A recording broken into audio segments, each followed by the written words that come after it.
This is Courtney Hughes-Rinker, and I am faculty in anthropology and also a core faculty member of the Ali Verl Center for Global Islamic Studies. And thank you, Peter. And I want to welcome everyone today, and thank you so much for joining us for our first virtual event. And so we really appreciate you taking the time to be with us. So I'd like to say thank you again for joining us for Dr. Christopher Taylor's presentation, The Transformation of Islamic Charity from Alms to New Public Voluntarism in India, sponsored by the Ali Verl Center for Global Islamic Studies here at George Mason University. During the talk, all attendees will be muted. There will be a question and answer period after Dr. Taylor finishes his presentation. So if you could, please type in the chat box that you have. I have a question, so I see that the chat's been working. And during the Q&A, this way I can ask you to unmute yourself in the order in which your kind of text saying you have a question was received, so we can go in some type of order. If you prefer to type your question into the chat, I can also read it myself during the Q&A, so it's up to you. I will call on people or read questions in the order that they appear in the chat. The chat is able to be viewed by all participants on this call, just to let you know. And I also wanted to point out that the audio, video, and chat are being recorded so that it can be made available via the center's website and social media at a later date. So if you would not like the portion where you speak to be included, please do reach out to the center via email. Also, I would encourage you to visit the website of the Ali Verl Center for Global Islamic Studies to learn more about its events and faculty, and also to take a look at MAYDAN, which is the online publication of the center. And I see that Ahmed is on the call as well, and he is the person to reach out to about MAYDAN. So now I'd like to introduce to you our presenter for this afternoon, Dr. Christopher Taylor. Dr. Taylor received his PhD from Boston University in anthropology with a focus in economic anthropology, Islamic studies, and political anthropology. Currently, he is a visiting scholar at the center, and he was previously a U.S. Agency for International Development Research Innovation Fellow, a graduate fellow of the National Science Foundation, and a fellow at the Center for Religion, Peace, and World Affairs at Georgetown University. He has published on India, the ethics of economic practice, socioeconomic mobility, and Islamic law, and he has also taught in the Department of Sociology and Anthropology here at George Mason.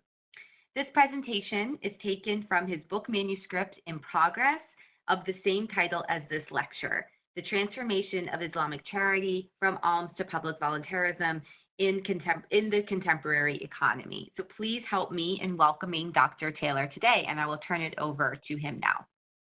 Our presenter just had some technical issues, so he is hopefully going to be back with us for in a few moments. But for the time being right now, we'd love if Ahmed could say a few words about MAYDAN and some of the upcoming pieces that will be featured. Yeah, absolutely. Thank you so much. We are among those that categorizes unfortunate, shameless self-pluggers, I guess it can be said. So the MAYDAN is the center's online publication, digital scholarship platform. And thank you for posting the link, Courtney. And I'm just posting our Twitter. I'll try to get a full link account for you all on the MAYDAN in the upcoming days and weeks. We'll be sharing some additional podcast programs. One with the famed scholar of Islam, Mahmoud Ayub. Another one, hopefully, with Suhail Dal-Latzay, that Peter Mandeville conducted. And in addition to that, we are encouraging everyone on the call to consider submitting their research, their ongoing research to the MAYDAN. You can simply email publish at themaydan.com, and we will attend to it. We are seeking essays and articles on your ongoing research. We are seeking essays and articles from your published research. If you have a journal article that you published, we're always happy to share a condensed version of it that appeals to a broader audience on the Maydan. Briefly, hi everyone, it's Chris Taylor here. Than otherwise. Is this Chris? It is. Yes. How is everybody? Wonderful. Okay. I'm in on my phone. Am I coming through all right? Cool, sounds great. So I'll stop my spiel about the Maydan here. I've already plugged a few things. We'll look forward to hearing from you all and engaging with you on our platforms. I will now leave the floor to I think, Courtney back. That's great, Robin. Great. Thank you so much. And we're really excited that you're back, Chris. And so I'm going to turn the floor over to you. Wonderful. And thanks, Amit, for the warm-up act. And it's really great to be here, everyone, or at least be here virtually. And now thanks to Eisner for advancing the slides for me. And especially to Courtney and the faculty of the Ali Barra Center for Global Islamic Studies, Director Peter Mandeville, and others for supporting me in this research fellowship. And also, I wanted to thank the SOAN department at GMU, the colleagues there, for their support. I'm coming through well, right?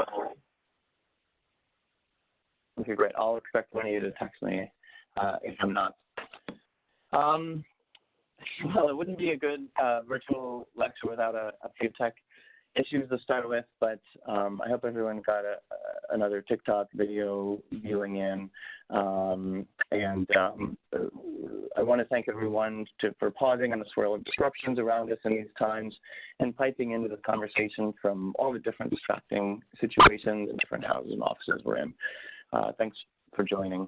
This lecture is taken from the material in chapters 1 and 7 of my book manuscript, which I've completed during this fellowship period at the Ali Barra Center. There are multiple transformations I discuss in my research, as in the title of this talk. But today, I start with one, a shift I observed in Islamic charitable giving from an act of private charity as a personal, pious act to one of public engagement.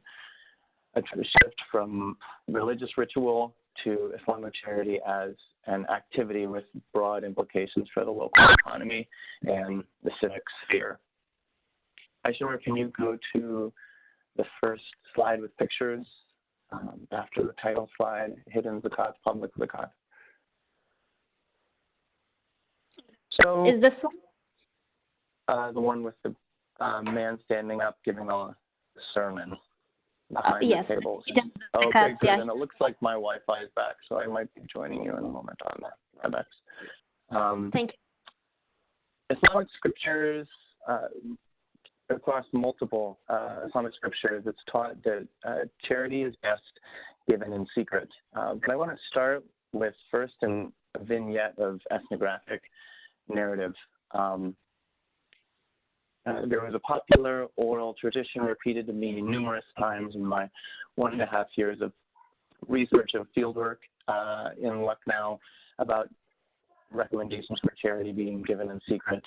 The saying went, give from your right hand so the left will not know. Yet, as you can see in the picture, one steamy midsummer day, I found myself sitting among a dozen Muslim almsgivers in an outbuilding behind a mosque in a shopping bazaar of the old city neighborhoods of Lucknow in North India, the capital city of the state of Uttar Pradesh there in India. And we were observing alms or charity that were not so secret.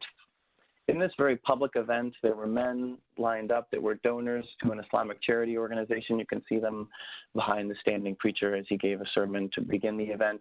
And this was a charity distribution event where the donors watched as items that were purchased with their alms donations, items such as sewing machines, rickshaws, and street vendor carts were distributed to needy, unemployed people from the neighborhood. You can go to the next slide and see some of those items, the sewing machines, street vendor carts.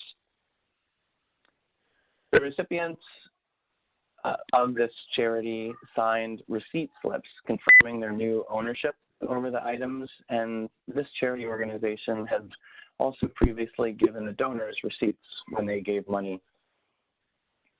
The next day, I also saw the distribution event covered in the local Urdu newspaper. During my research, the preacher's adult sons also launched his Facebook page for the first time, expanding the audience for these already public charity activities beyond Lucknow City to hundreds of people potentially worldwide. And now flip to the next slide, donor expectations. These gifts of Islamic charity here were far from secret. They were given in public. As you can see, the alms takers' names were called out. They were photographed along with the donors even, and the event was written up in the news and even broadcast on the internet. This is a far cry from the saying, well, the left hand should not know, as the hadith of the Prophet Muhammad that I mentioned earlier. Yet, in my fieldwork, I realized that this was not seen as unorthodox. The scholars of Islamic law, teaching in the madrasas in Lucknow City, and ordinary Muslims alike in India are praising such new Islamic charities like this for reviving the ritual of almsgiving to address Muslim poverty, even when they depart from older practices. One reason for the broad support for these new modes of Islamic almsgiving is that the charity organizations themselves benefited from this visibility. The charity in these pictures grew each year in size, and the increased revenues in turn flowed to increasing numbers of beneficiaries, lifting up the aspects of the local economy. Muslims as far as the U.S. are donated online to this charity, for example, in lieu of the traditional ritual sacrifice at the holiday Eid al-Adha, paying the cost of a goat to feed the poor in the neighborhood. And although giving in secret and modest secrecy is encouraged in Islamic scriptures, as I mentioned, I'm drawing a stark contrast here, despite that there's another teaching in the Quran, actually, which does permit visible charity of this sort, mostly kids or other donors to generosity, for example. It actually looks like I'm joining, and then I'm shifting to the next phase of my talk. Okay, here we go. I'll go ahead and leave my video on, and you can see. Hi, everyone. Thanks for your patience there. This is who's been talking to you from the ghostly voice.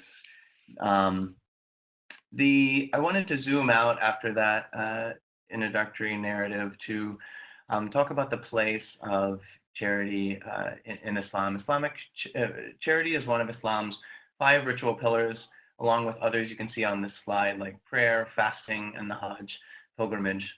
Zakat, or in the Arabic, zakah, or Hindi Urdu, we say zakat, is the word for the ritual of obligatory almsgiving in Islam, interpreted by the majority Sunni schools as a rate to be given at 2.5% of surplus assets in charity. Shia Muslims have a different calculation. As an obligation at a fixed rate written in scriptures, it's distinct from sadaqah, which is the Arabic word for voluntary charity, also used in Urdu, and also distinct from waqf, or landed charitable endowments. Here on the slide, you can see in a Pew survey of 39 countries, observing zakat was practiced by 77% of Muslims globally, even more you can see than ritual daily prayers. As an anthropologist, Jonathan Benthal once remarked, it seems nearly all Muslims are united on the importance of zakat to the faith, despite diverse views on many other things. And am I in control, or are you? I guess you're sharing, so why don't you go ahead and thank you. I also wanted to remind us, since we're giving this lecture today from the Center for Global Islamic Studies, that in fact the majority of the world's Muslims live outside the Middle East, despite that we often associate Islam with the Middle East region for good reason.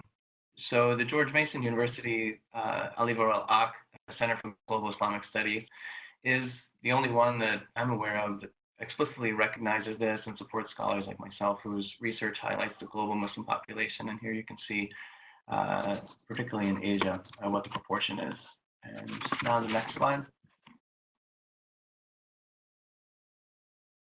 This is the city of Lucknow in North India. It's the capital of India's largest state, as I mentioned. And the research site where I worked during my PhD and since I'm writing this book manuscript. The old city areas are as much as 25% Muslims, with the rest mostly Hindu and some Christian populations. So with that context, I'll go on to say when I first arrived in Lucknow, oh thanks, here's some other pictures I should know. This is the shopping bazaar that I mentioned with the mosque that has the charity organization in the back. This scene happens to be during a night in Ramadan when everybody is out in the evening.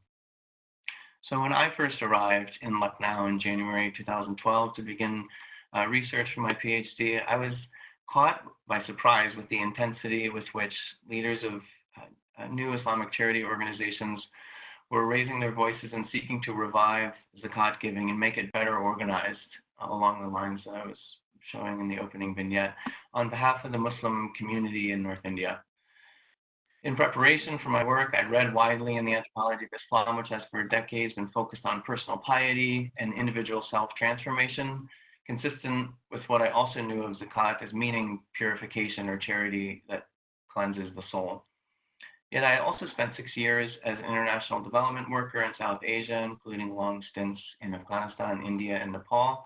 And what I saw in the new Islamic charity organizations, like in the opening vignette, was a more development-oriented approach to managing this ritual of almsgiving.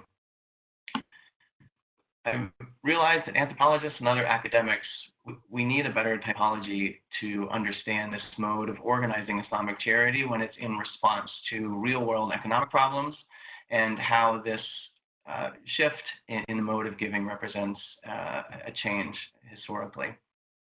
So click to the next slide.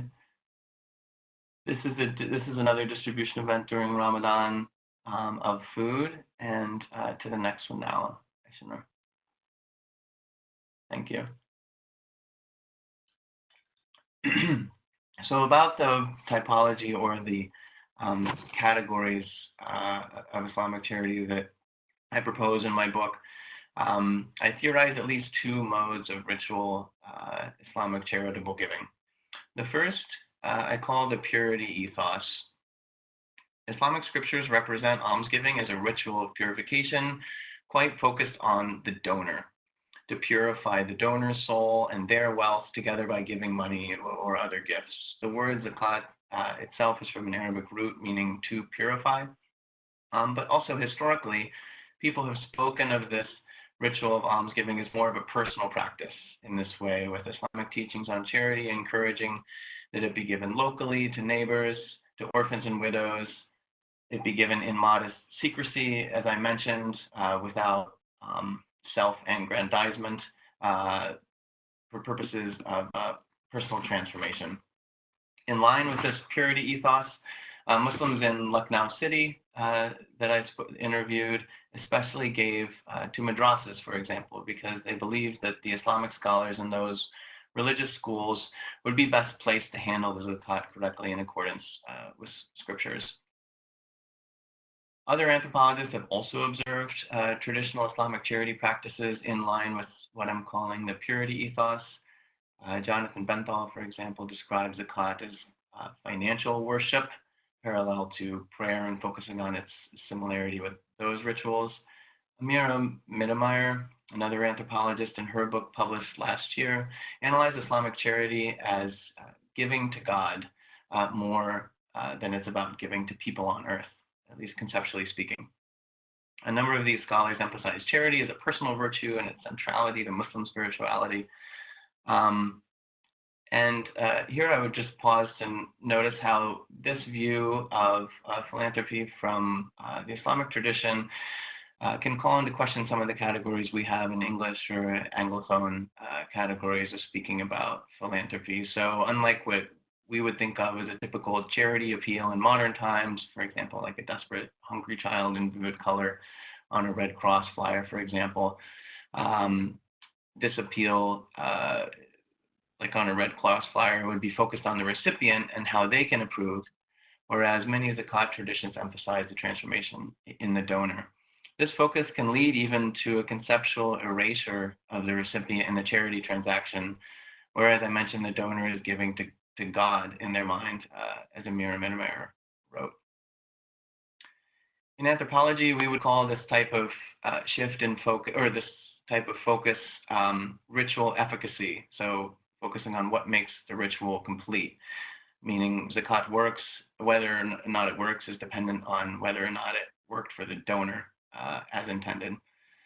For example, of the many times charities mentioned in the Quran, the scriptures address Muslims as donors, remaining silent largely about what happens with the recipient or what would be effective for them.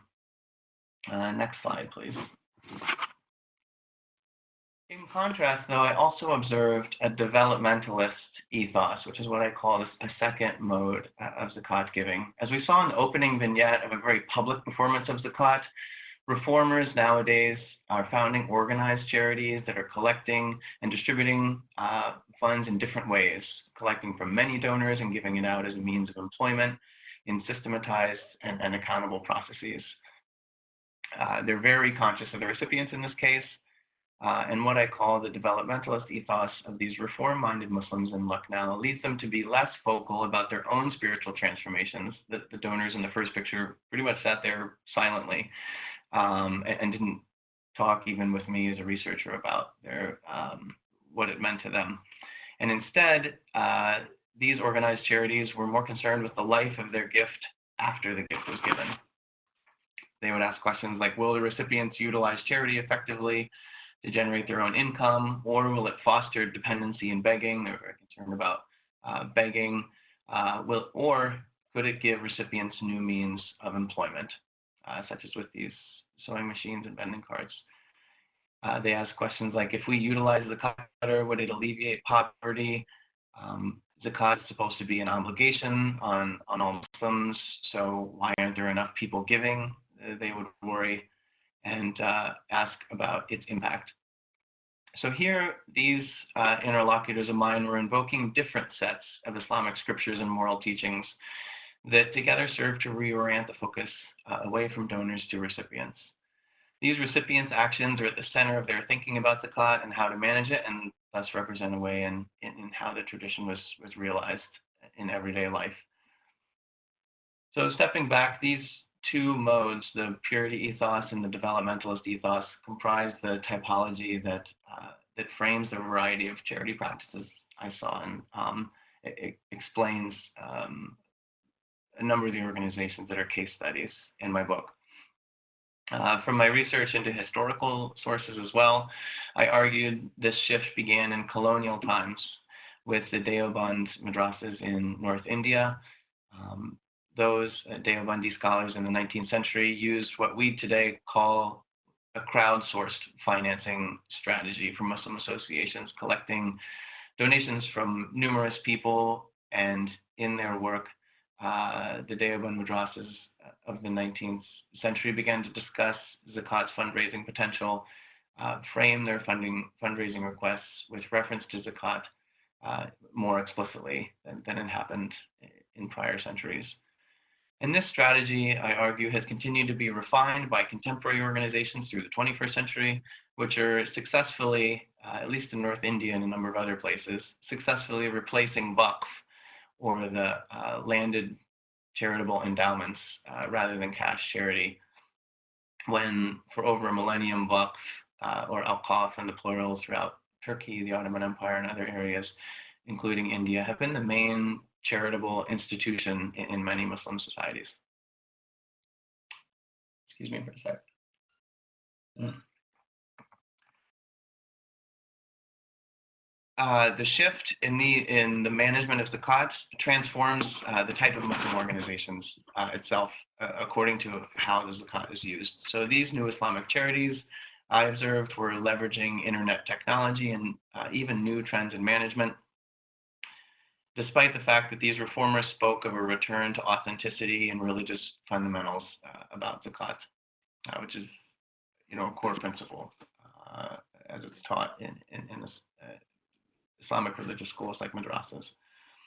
So the charity workers that I worked in even embraced new cell phone apps that put the Quran and Islamic law in their pockets to guide them properly in the handling of ritually prescribed zakat, and they enthusiastically promoted online campaigns for fundraising to quote-unquote sacrifice your goat for Eid with a click, with the money going to job training and underemployed instead of an actual sacrifice that traditionally happens where the meat then gets distributed to the poor as charity. Yeah, Lucknow has a relatively conservative population of Urdu-speaking, mostly religious and pious Muslim communities, and a high amount of madrasa graduates that were my interlocutors. So I expected some conflict between these new charities and the more traditional scholars, but actually heard very little, if any, real criticism.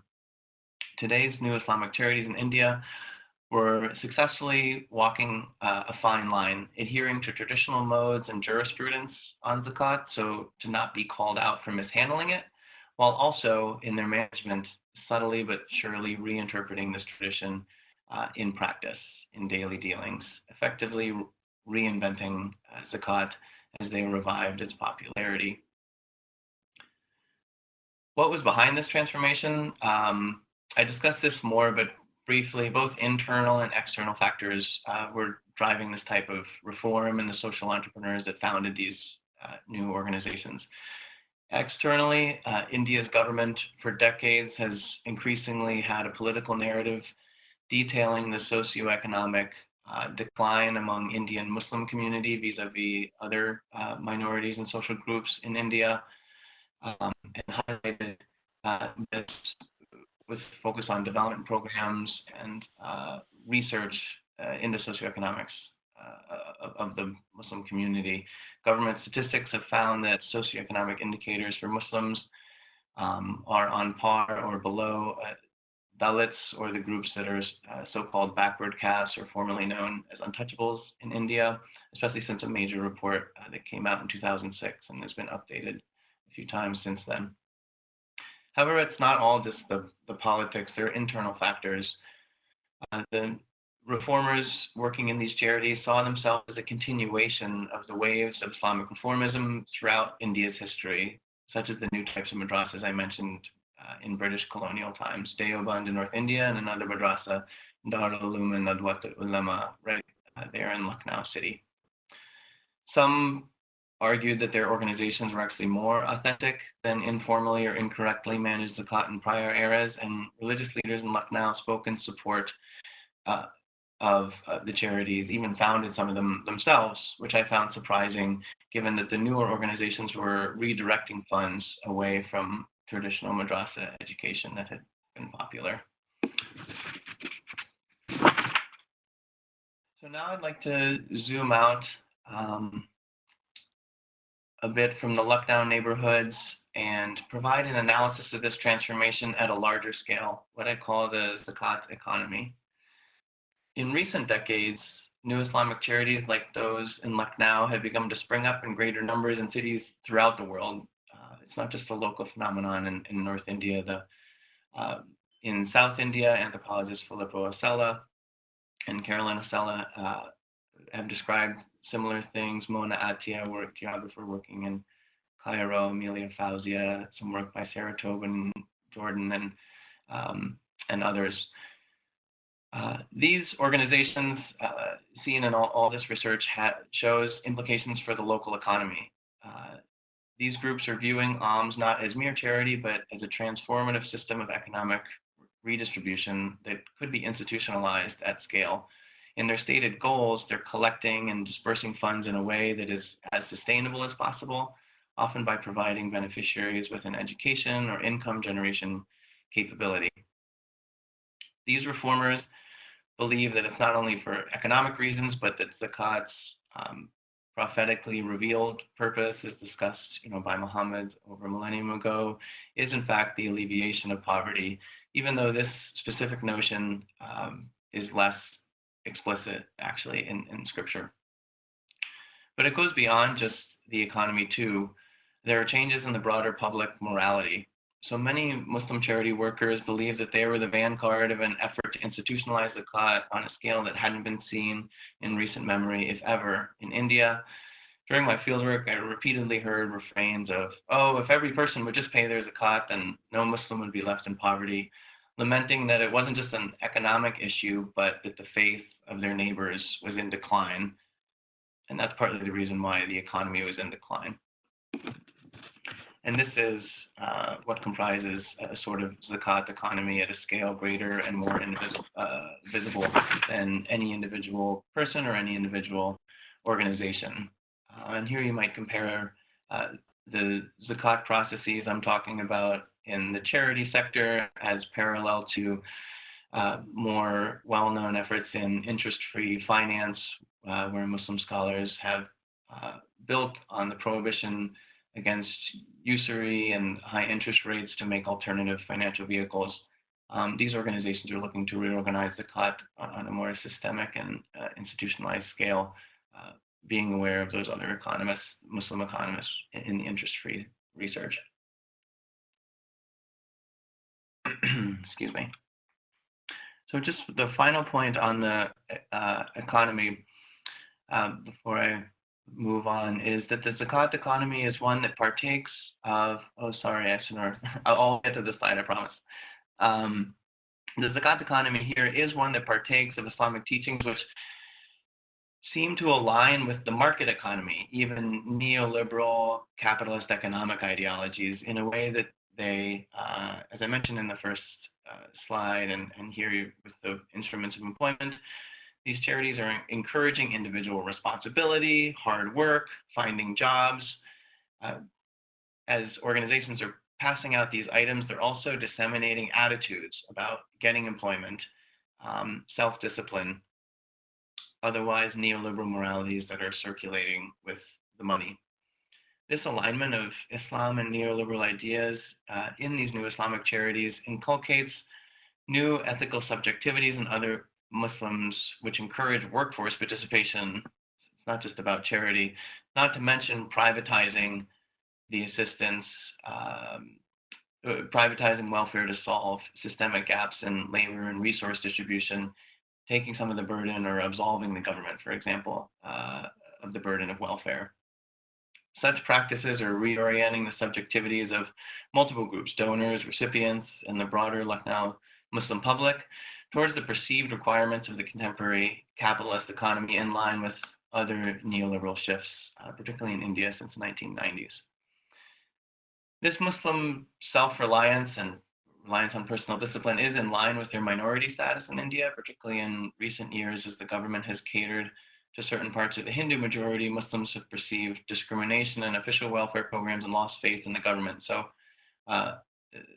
there are reasons for it on both sides, but overall, I mention this as an analysis of mine that aligns with other anthropologists' work, such as Andrea Muehlbach's work on the moral neoliberal Catholics in Italy, or Darmir Rednikij on pious Muslim factory workers and finance managers in Indonesia, who also emphasize neoliberal ethics of self-discipline and personal responsibility. But unlike that work on neoliberal Islam, as you might call it, my analysis here in the next section goes beyond simply framing this religion as reinforcing neoliberal capitalist teachings. What I'm calling public zakat did much to encourage other types of public moralities, civic voluntarism, and making these organizations new platforms for Indian Muslims' political engagement. And here I turn to the last point in the last slide. Thank you. So what do I mean by civic engagement and not just economic transformation? The ritual of zakat is containing an odd sort of contradiction. While parallel to other traditions of philanthropy in other faiths, for example, Islamic charity begs a unique analysis, and is why I chose to focus on it so much. Islamic almsgiving isn't mere charity in the way it's practiced, nor does the way we talk about charity in English as love or caritas from the Latin or voluntarism inherent in our Western philosophy, capable of capturing the full meaning of Islamic almsgiving. It's been suggested that zakat's emergence in the early Islamic empires after Muhammad could have been the first codified universal social security tax. Just regardless of the historical work on that, the obligation does suggest a certain need for institutionalization in a way we don't usually talk about charity otherwise. And many scholars, even both Muslim and non-Muslim, have relied on a translation of the word zakat as alms tax to reflect the sense of institutionalization and the sense of obligation. So on one hand, it could go in the direction of a tax, but on the other hand, Islamic scriptures, I'm sorry, I'm not ready to move on. So charity in Islam is even more specifically commanded in these teachings than it is in other Abrahamic faiths, such as Christianity or Judaism. There's a possibility of enforcement. There's some evidence of official collection, both in history and today. And as I discuss further in my book manuscript, Islamic jurisprudence on zakat emphasizes it both as a religious obligation and one that has effects in areas of economics or transactions, Islamic law on transactions or muamalat. So it is a clear requirement, somewhat against our idea of voluntary charity, as we say in English. But as well as, in addition to being an obligation, there's a sense of voluntarism that creates this paradox I have on the slide of obligated voluntarism. Because on the other hand, Muslims in research and my interlocutors also understood that they should give out of feelings of generosity and often voluntarily exceeded the obligated amount of zakat. So even though it's a requirement, it involves a high degree of personal choice. Many Muslim donors spoke of the charity obligation as a choice they must make, but also a choice they wanted to make out of gratitude for having wealth while others lived in poverty. And in this sense, zakat was a form of voluntarism. A donor must decide where, when, and whom to give to, or frankly, whether to follow the religious requirements at all. So in short, zakat giving, like charity as we think of it, is a virtue. Charity is a virtue, even being a saying in English, something that's habituated through personal choices and actions, even if it is perceived as done only because it's obligatory. There's been a lot of work in the anthropology of religion on practices performed as virtues by people. For example, in the work of Saba Mahmoud in Egypt, an ethical obligation pursued as a virtue, almost as a virtue by a virtuoso or somebody doing it in pursuit of excellence, gets repeated until it's internalized as a desirable moral ideal. So with the dual themes here of obligation, but also personal choice, is it a requirement or is it something done voluntarily? I frame this as a paradox of voluntarism that's also obligated. The paradox of obligated voluntarism I've found is a useful way to understand the distinct nature of this ritual and social institution of zakat. My work analyzing this paradox helps understand how Lucknow Muslims are building social solidarity and public ethics from Islamic teachings, and how an ancient Islamic ritual can also have an effect as voluntarism, similar to other public engagements, other service work, other types of philanthropy, or even humanitarianism. Especially with the new types of public organizations we saw at the beginning of this talk, it contradicts what social scientists thought for many decades about the theory of secularization, that over time the world would become a less religious place with faith fading into the private realm. But against that idea of secularization theory, this new understanding reminds us that even a religious ritual can bring citizens into the public sphere as other forms of voluntarism do, while coloring people's public behavior with spiritual discourses that were previously left private. So to conclude, on one hand, we often think of the economy, especially the capitalist economy, as a rational space of movements of vast sums of money according to calculative logic, even a amoral at least, or even immoral space, and not a place where money has much to do with religion. Max Weber, the famous sociologist, in his review of religions and the economy, even sidelined Islam in particular for its perceived lack of potential as generative a spirit of capitalism, putting other religions like Protestantism more in that line. Yet evidence from the ethics and economic behavior of Muslims in North India that I've observed illustrate how today's public revival of zakat can reorient Muslim subjectivities to the requirements of the capitalist economy. But again, to recap, it's more than just that. Reorienting Lucknow residents' behaviors to align more with capitalism's labor market, creating employment, for example, isn't the final conclusion of my book. I seek to go beyond anthropology's recent preoccupation with this type of neoliberal morality, especially neoliberal Islam. Despite the way that a more institutionalized zakat can enmesh Indian Muslims into the market economy, this economic ritual also enmeshes people's private lives more with civic life and public morality. I mentioned a few ways that zakat charities impart new public morals to recipients, but beyond a personal moral transformation, this public zakat is bringing, for example, housewives and religious clergy into the public sphere in contact with their neighbors and working in their communities and localities. People that previously didn't have public roles now have leadership roles in their organizations, or even got involved in local politics. One women's organization was recently profiled in the book by Mangya Hong Talashar in Lucknow, India, a women's organization that I also worked with in my research for the way they collect zakat. And because of their role in managing zakat, these organizations are bringing people out of the private realm to be more civically, even politically involved.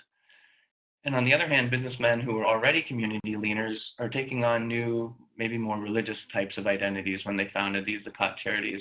One or two of the volunteers in the organizations confided to me, oh, I'm not much about fasting during Ramadan. They might not have been as personally religious, but they believed in economic development for the community and therefore ended up building up a reputation as more religious actors in the public sphere because people remembered them as the leader of the zakat organization.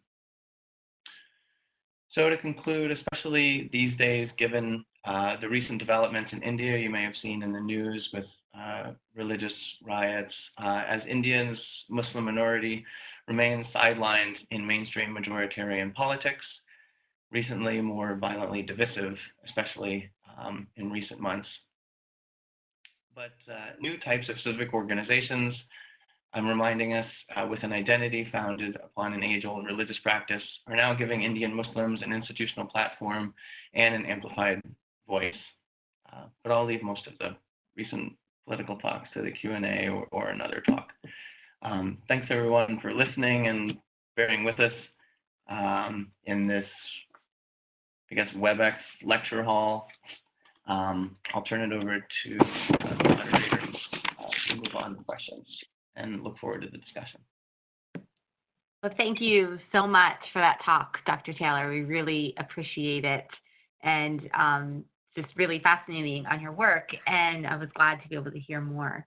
So we can open it up to any questions that anyone has. I didn't see anything in the chat, but if you do have a question, if you just want to type something quickly so that I would be able to call on individuals in the order rather than all of us trying to talk at once, if we could just because we are in the virtual room.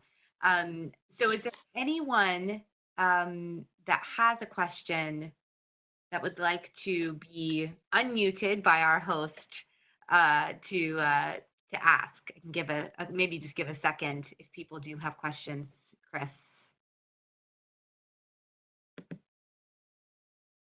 And if not.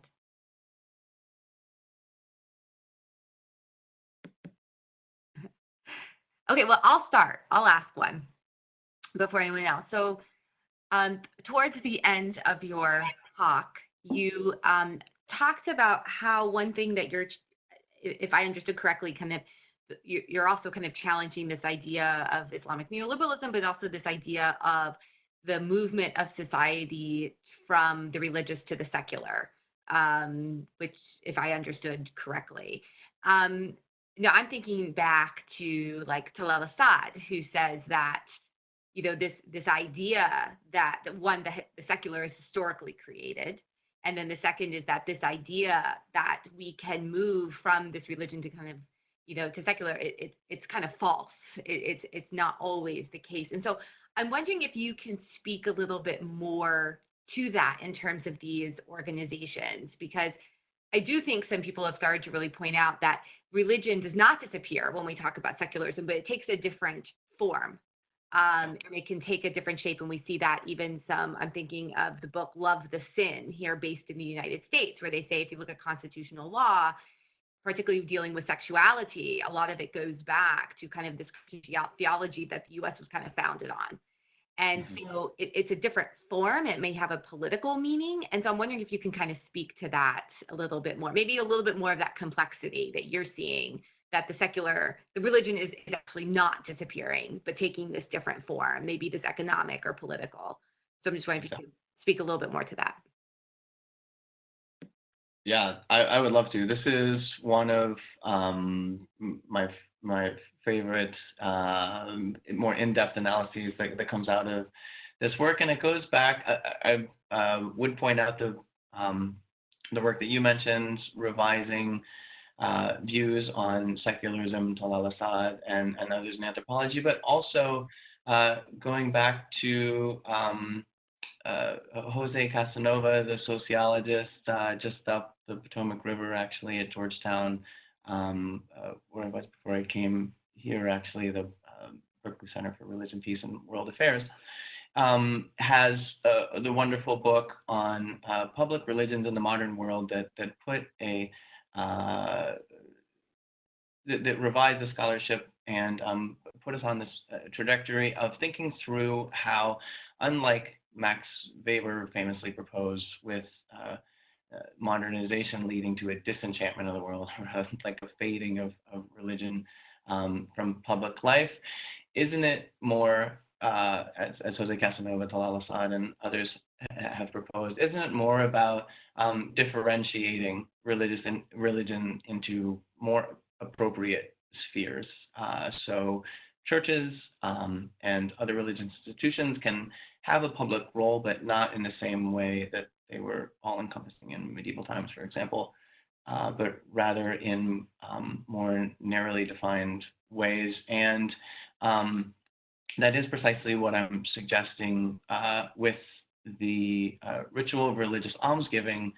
If you look at historical sources,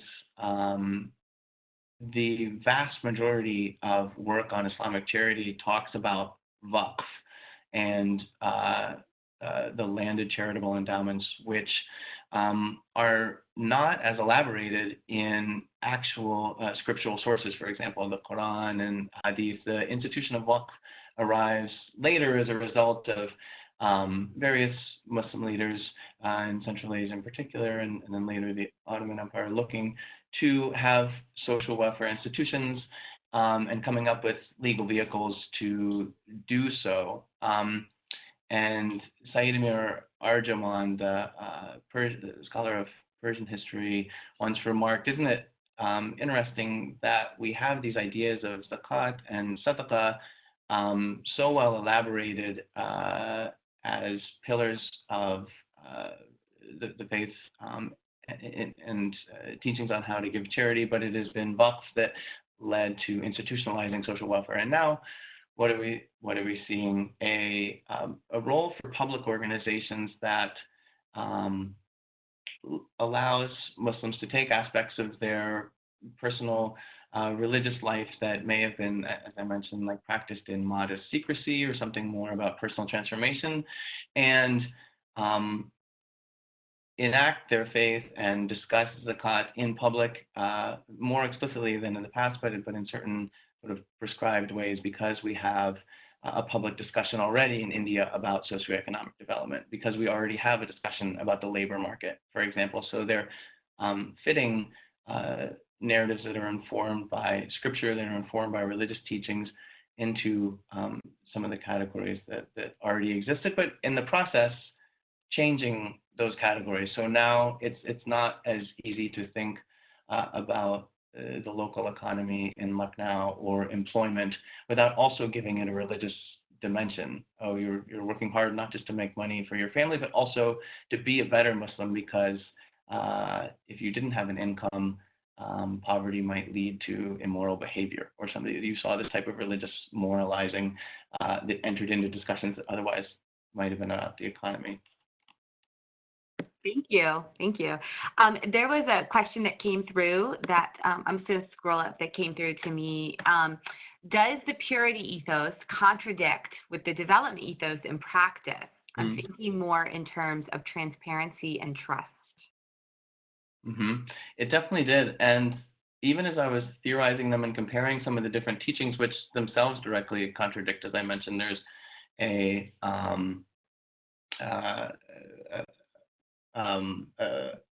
there's a scriptural passage that has been written about at length, including by Al-Ghazali, famous Muslim scholar, that it's good if you give charity in secret, but it could also be given in public. So I mentioned this. And there are these contradictions that are inherent, and even as I was discussing them and probing for the contradictions and whether people and my interlocutors would be aware of these or feel a need to resolve them, it wasn't a contradiction that caused a lot of anxiety. There was a natural progression from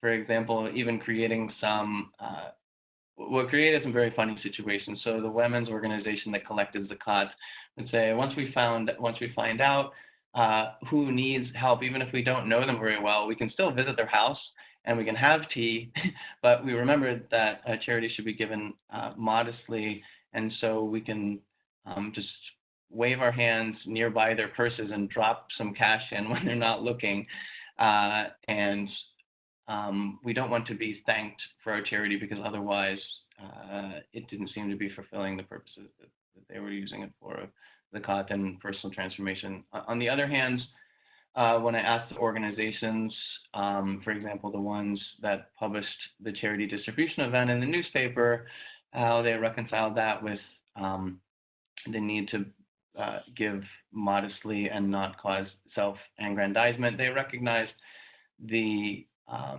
contradiction, but felt that especially these days with the economic difficulties faced by the Muslim community, they were willing to give the others a higher priority. So it's a very good question. I think very good question. Peter, would you like to ask your question? Yes, thank you, Courtney, and Chris. Thanks so much for a fascinating presentation.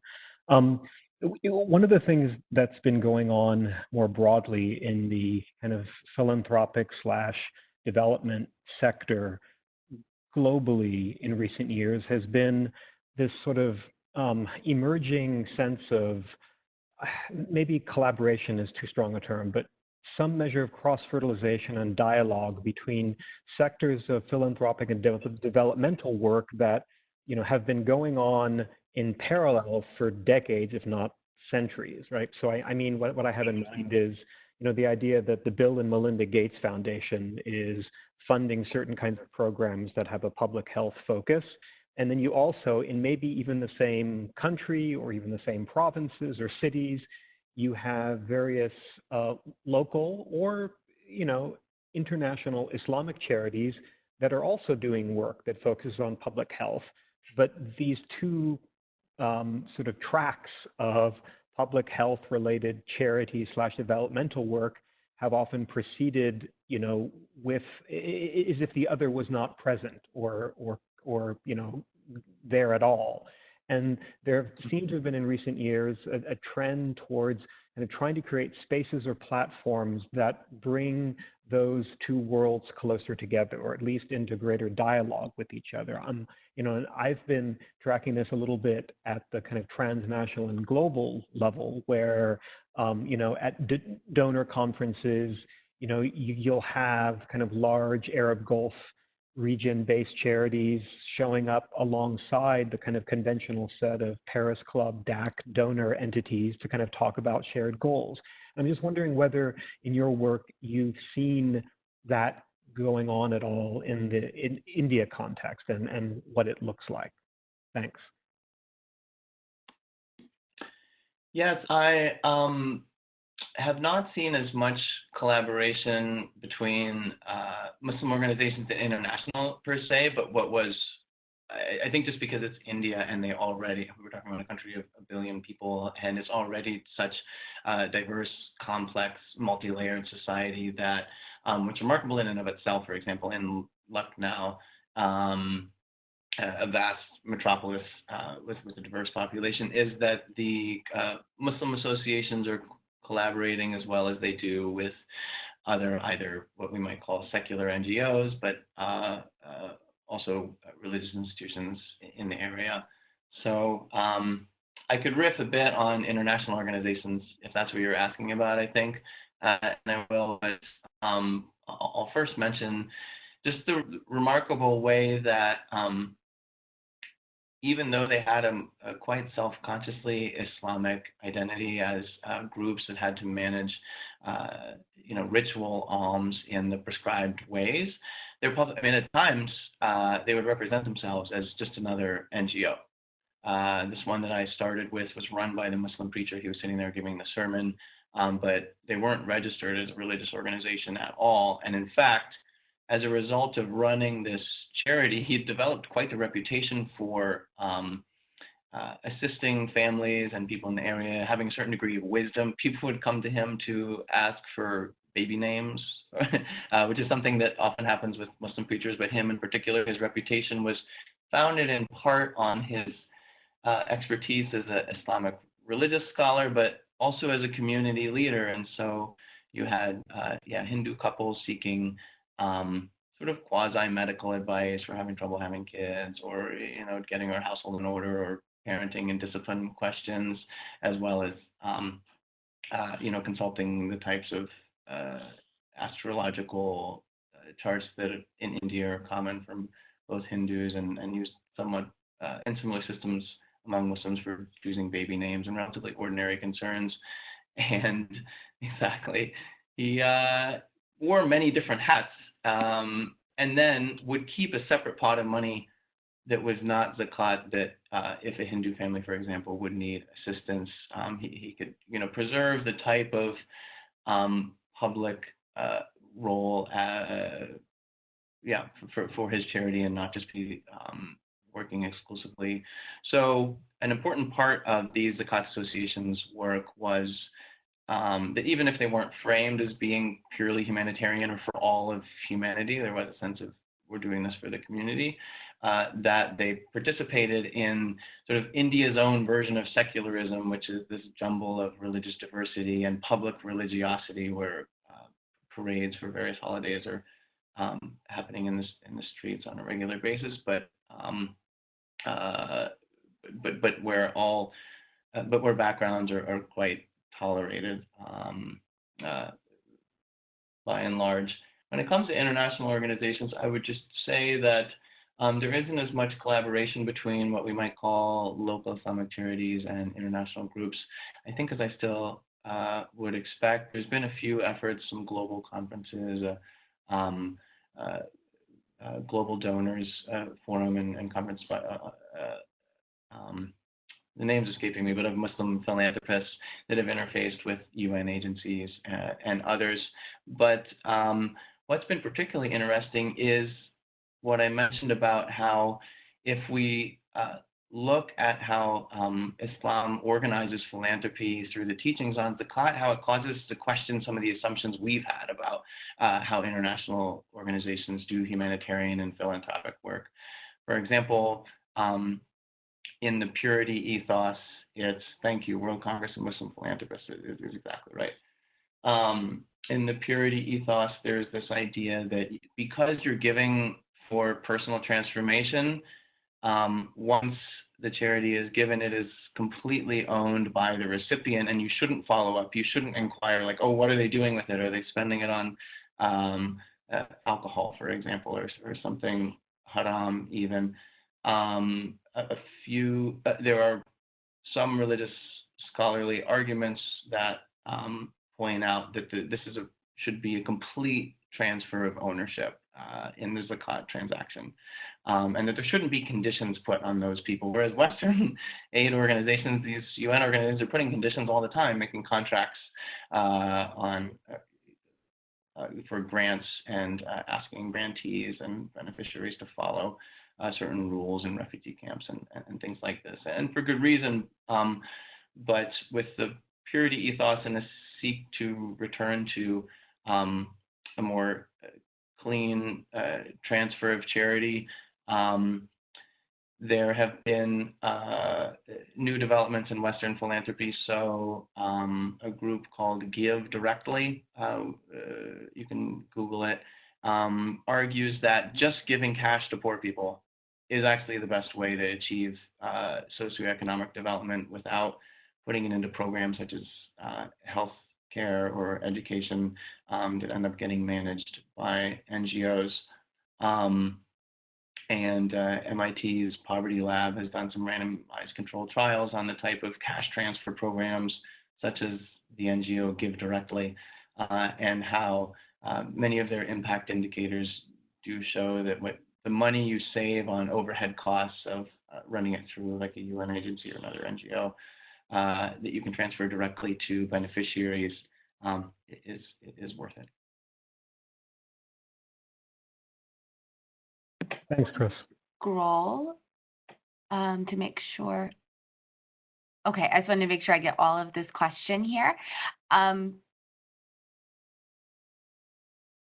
Okay, hold on 1 second. It's a good one. Okay. Okay. Dr. Taylor, you said that secrecy is involved in the ethos of zakat, referring to the Quran 271, chapter 2, verse 271.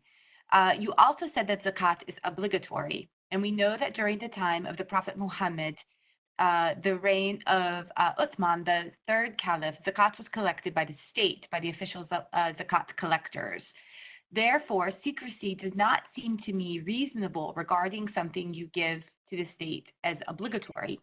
Maybe it should be made. There should be made a distinction between zakat and voluntary charities, which are called tzedakah.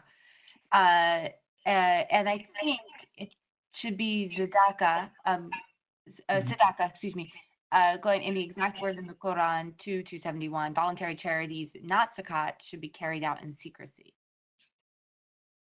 This is a great question, and you're also getting in an area where I love talking about the in-depth analysis. So you're exactly right, though. In the Quran, second surah, verse 271, what I refer to as being a teaching about giving zakat in modest secrecy actually says, and in one of my translations I have here, "O believers, cancel not your charities by reminders of your generosity or by injury." And this is the verse where it does say, if you disclose acts of charity, even so it's good, right? So doing something publicly could have benefits. But if you conceal them and make them reach those that are really in need, then this is best. And it goes on to say that's because it removes some of your stains of evil. And here I'm reading from the Yusuf Ali translation. Removing stains in a sense of being parallel to purification. You're exactly right. This verse uses the word sadaqah as opposed to zakat.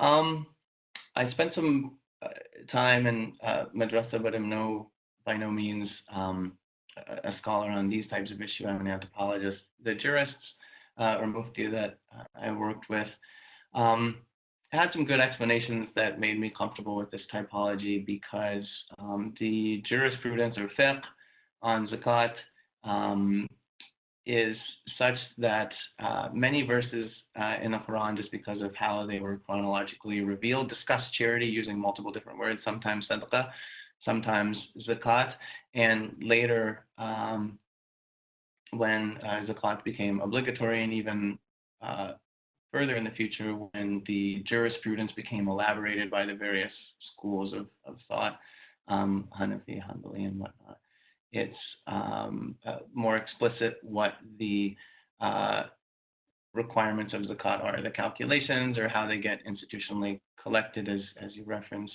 in the time of Uthman. And secrecy, I think, should be always said as modest secrecy. So we're talking about modesty. If you look at the Quran, that Islam has this idea that giving charity somehow injures the recipient, and that by giving a gift, you're putting on airs or making a status claim or displaying your wealth, even if you intend to be doing good. And it's remarkable that this is comes from scripture of the 8th century, when in the anthropology, the economy, we don't have it until Marcel Mauss, a famous anthropologist, in his book, The Gift, made a whole social theory about how gift giving is a status claim and produces injury in the recipients. And certainly, as you mentioned, secrecy would not be possible if you have zakat collectors going around and doing it in institutionalized form. And in the conversation about historical sources, like what zakat collection looked like in the caliphate, I think you have the same types of contradictions that I talked about today and was asked about earlier. Is it a higher priority to preserve modesty? And many groups that were organized charities believe they did a better job of preserving the modesty of donors. In the picture I showed, the donors are right there, but a lot of groups were collecting zakat precisely because people wanted to be directing their funds without giving it themselves, because then they would be seen as the people handing out their charity to the recipients. The charity served as a middleman that preserved the modesty that was desirable, as long as they weren't coming to the event and being taken in photographs, like I mentioned. And then Peter, I don't know if you want to read your question or. Yes, sorry. I just wanted to ask really briefly, and I don't know whether you've even been able to track this at all, but I'm just wondering, do you know anything about whether the organizations or figures that you deal with in your research have been involved in local COVID-19 responses in India at all?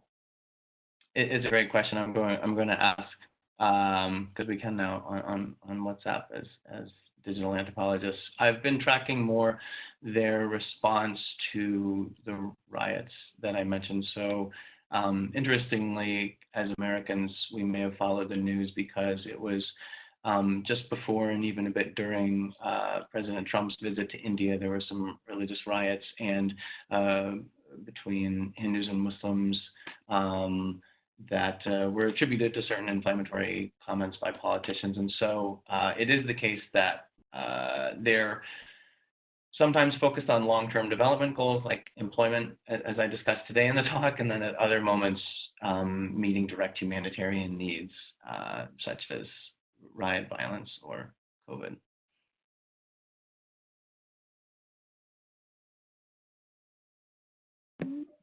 Okay.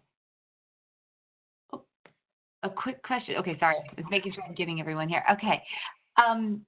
Abdul wrote, how were the coordination between the charitable organizations in India?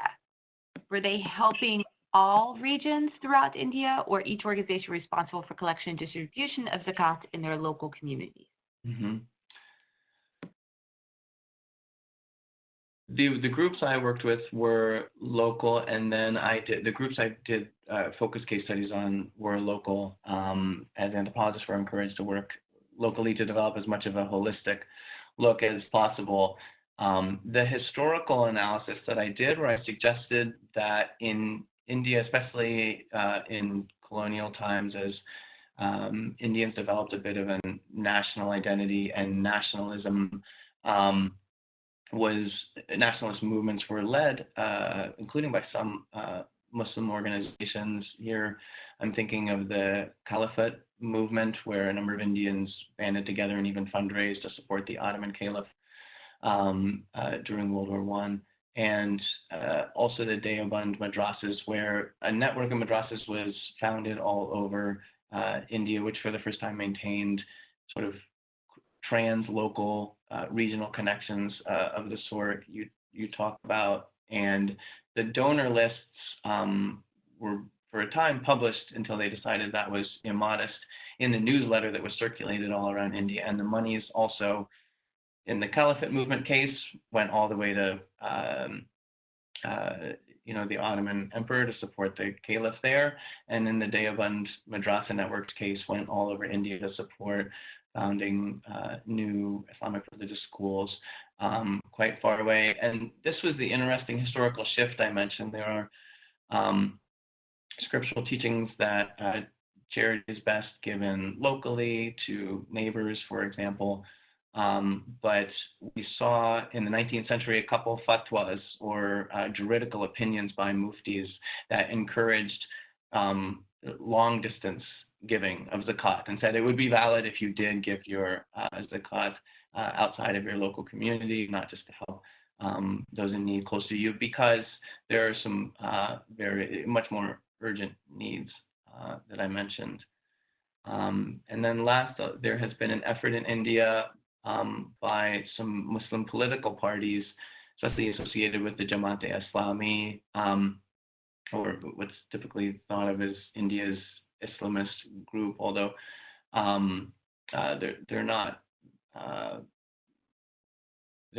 strong contender in politics, where they reinvented their identity by creating what was called the Welfare Party of India in the first decade of the 21st century, and focused not just on Muslims, but talked about Islamic teachings about welfare together with Christian minorities and others, and that created an all-India umbrella for some of these organizations to connect with each other. I think Nick has a question. Would you like to ask?